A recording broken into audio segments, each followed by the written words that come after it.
Hello and welcome to Live Wire Markets. My name is Chris Conway. Today I am sitting down with George Toubia.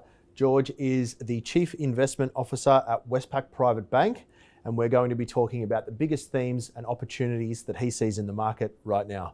George, welcome. Chris, thank you. Lovely to be with you. Of course.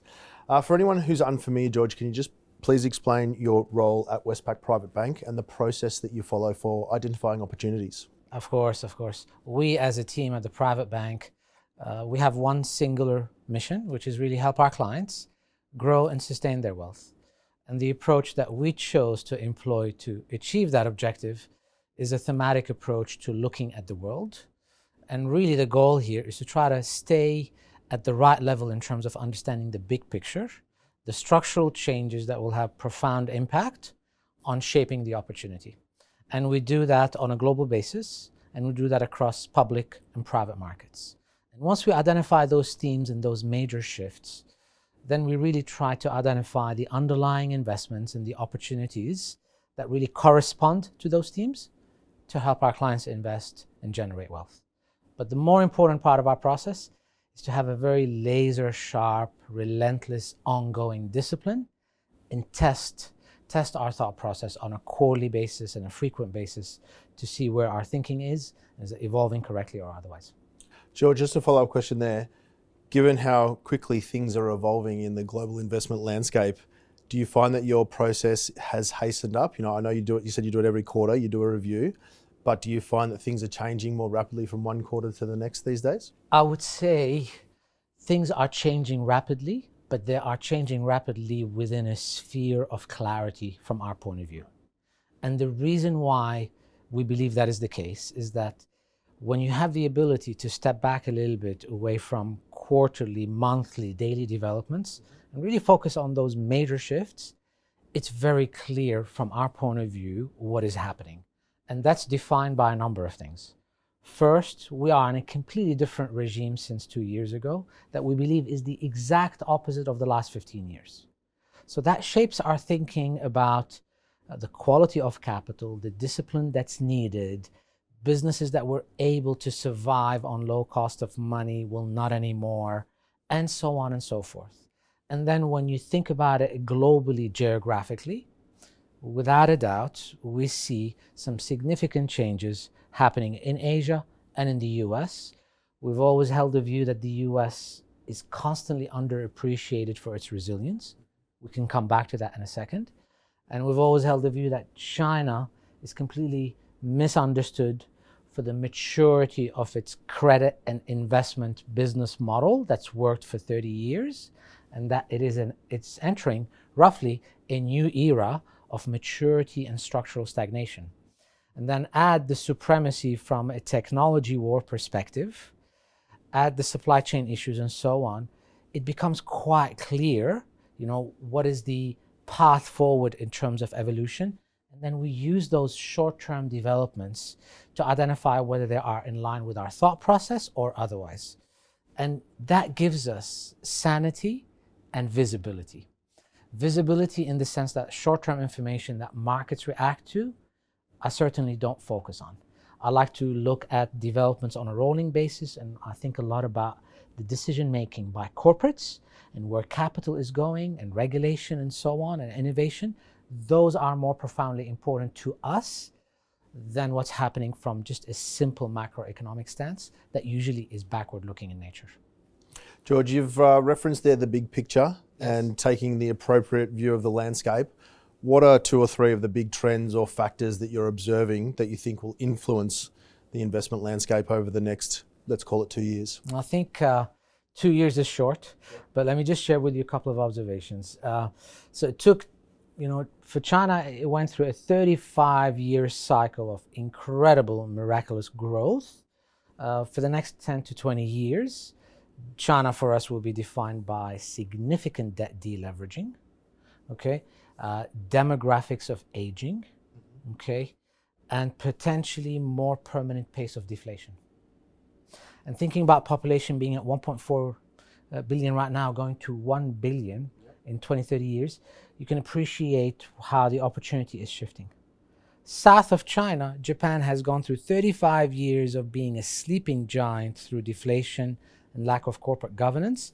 Now it's emerging from that and will create multi-dimensional opportunity.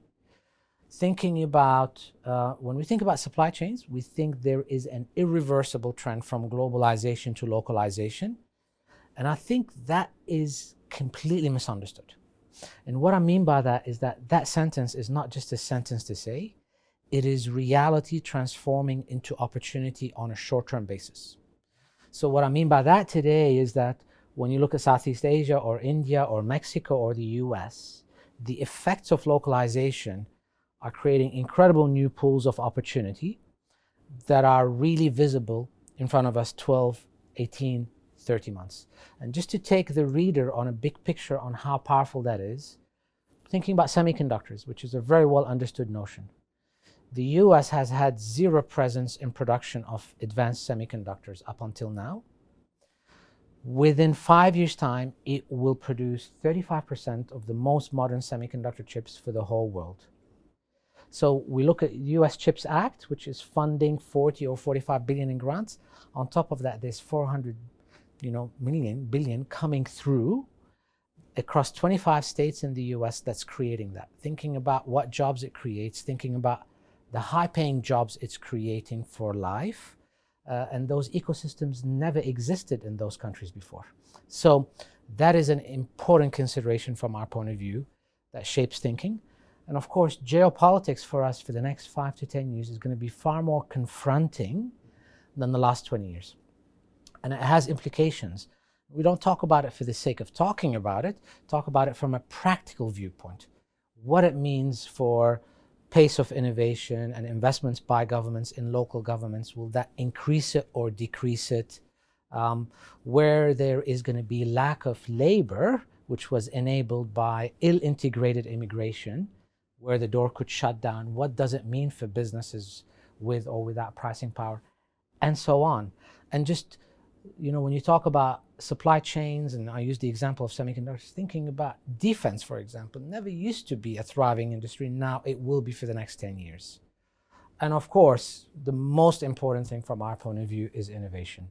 It is the single most important driver of thinking of ours, and all of your audiences know what's going on in the world of AI, but that is just the starting phase. But innovation for us is even far more powerful in the world of science and healthcare, and the world is yet to see some major progress over the next 5 to 10 years.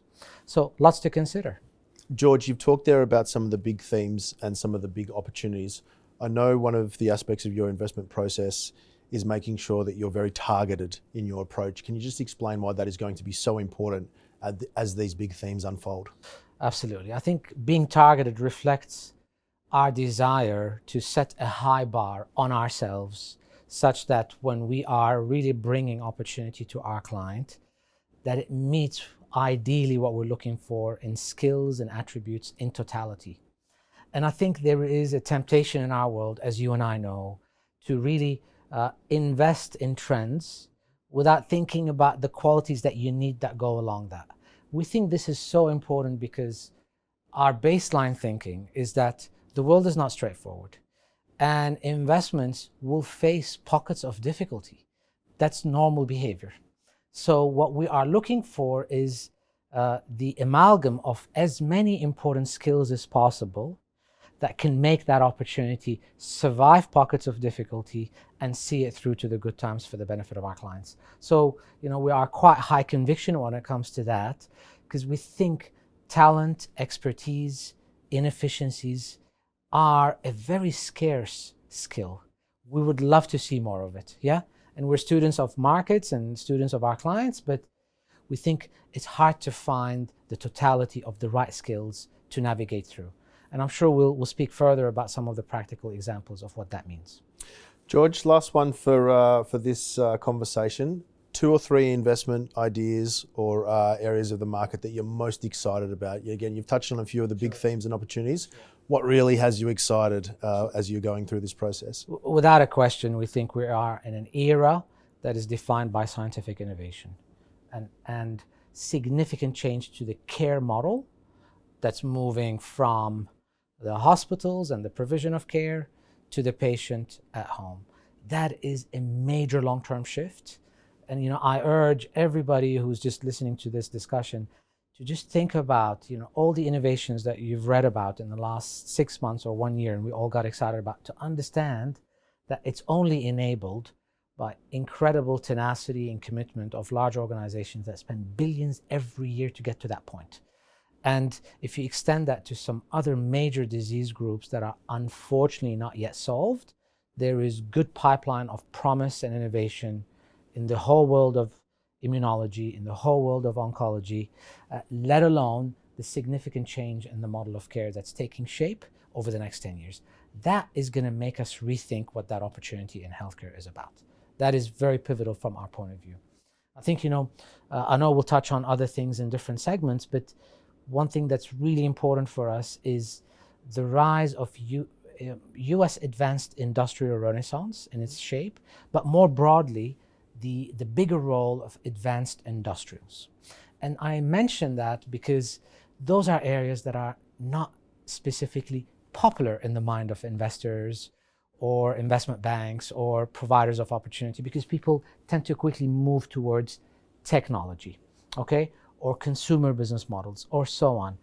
But there is a rise of what we consider as a critical hub to enable innovation in all the forms that you and I speak about through advanced industrials, and something that the world is not used to, because the world in the last 20 years has moved from industrialization to consumption. Consumers are 70-80% of economies, 60% Australia, 70% US. That now is rising above to become the critical enabler, or the lack thereof, of so many popular themes that people are thinking about. And we think a lot about that within our global resilience team.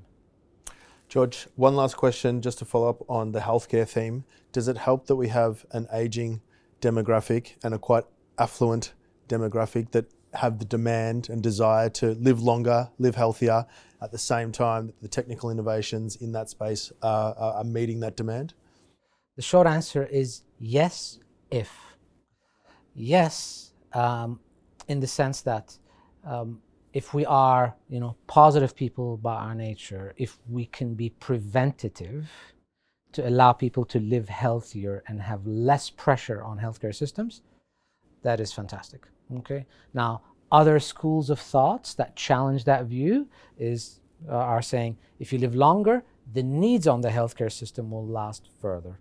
Then it's a question of, this is where the if comes. The if is, if you remodel the care model, okay, to deliver that efficiently and cost manageably, then that works. And I want to go one step further and just highlight the power of automation with aging. 2 points that we've just spoken about a few seconds ago. Places like Germany, they have significant aging populations, Europe by and large. But what they have decided to do is to bring robotics and automation to work alongside an individual, okay, on a plant that manufactures cars, alongside that individual, and say, you do the easy part of the job, the machine will do the tougher part of the job, and instead of you retiring at the age of 65 and put pressure on the public purse, you can work for another 15 to 20 years. So education, knowledge, and knowing how to use technology is also very important to my answer being yes, but. George, great insights as always. Thank you for sitting down with Livewire. Pleasure to be with you.